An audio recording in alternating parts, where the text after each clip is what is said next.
people are beginning to recognize that we have to separate from the kind of racial pandering where we just talk about white privilege or utter the word Black Lives Matter and really dig into the policies that are going to affect Black and brown life, and the life of women for that matter. And so, I think that when we look at things that way and we go and look at the history of the Clintons, it's really astounding that there would be so much loyalty for Clinton among the Black community. I mean, the policies on mass incarceration of her husband, which she can't take responsibility for necessarily, but which she's pretty much doesn't seem to condemn enough. And, the foreign policy, I mean, all these issues, things that affect Black and brown life, people are looking at. And on that substance, Sanders' message is something that, people who are really looking at this can't deny.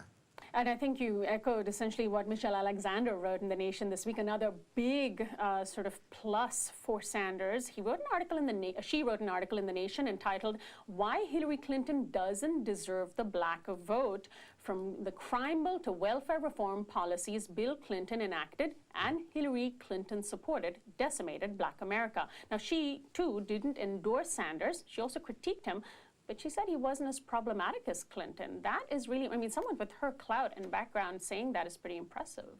It really is. And it speaks to, again, the strength of Michelle Alexander's and sort of foresight of her material analysis. I mean, when you look at, Bernie Sanders needs to be critiqued. Don't get me wrong. I mean, I think his discussion of Palestine and his foreign policy is deeply insufficient and worrisome. We can't run away from that. It also required interruption by Black Lives Matter protesters to really teach Bernie Sanders how he needs to begin to address race. But the Clintons, we're talking about an administration that essentially completed the Reagan program when it came to welfare. What about NAFTA? What about the trade agreements? I mean, mass incarceration? Bill Clinton admits to this. So those are things that I think the Black community has to look at beyond some silly idea that Bill Clinton was the first Black president. Now, Michelle Alexander also wrote, "The biggest problem with Bernie in the end is that he's running as a Democrat, a member of a political party that not only capitulated to right-wing demagoguery, but is now owned and controlled by a relatively small number of millionaires and billionaires."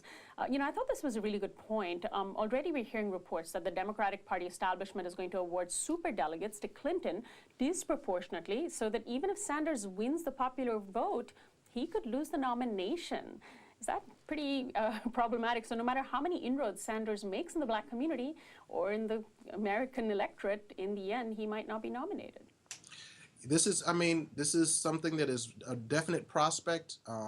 We're seeing it take shape. It's going to get worse. But, the thing about it is that I was concerned that Bernie Sanders was running as a Democrat because, we've had a lot of loyalty to the Democratic Party and we haven't really seen that returned. And also, I tend to agree with somebody like Kashama Sawant. What we really need to build is we need to lay the long-term plan to build a different kind of political party, different kind of political power. And she's the city council woman from Seattle who ran on a socialist platform rather than with the Democratic Party. That's right. And, but I don't know that, but I understand the pragmatic concerns about if that's real or not. And I would say, even if the Clinton campaign is successful in some of these efforts, what we're seeing among Sanders supporters is the basis for a real political revolution.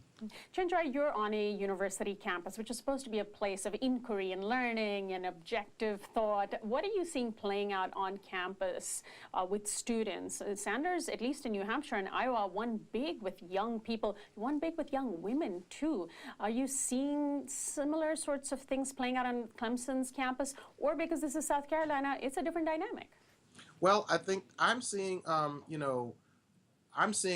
in some ways a mirror of what we're seeing in the national sphere, which is young people being fed up with business as usual. So there is some support for Trump. I mean, I saw some of our students there at the Trump rally last night, and there is a lot of support for Sanders. There's also some support for Hillary. I mean, Chelsea Clinton was here campaigning before, and I think there's a lot of women and people who are interested in seeing a woman president, where that kind of identity issue may sort of cloud over the other substantive material issues.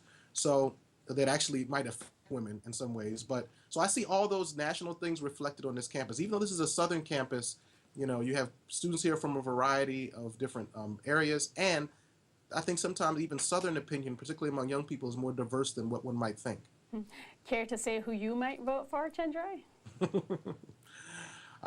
You know, I hope that Bernie Sanders can develop into the kind of candidate I could vote for.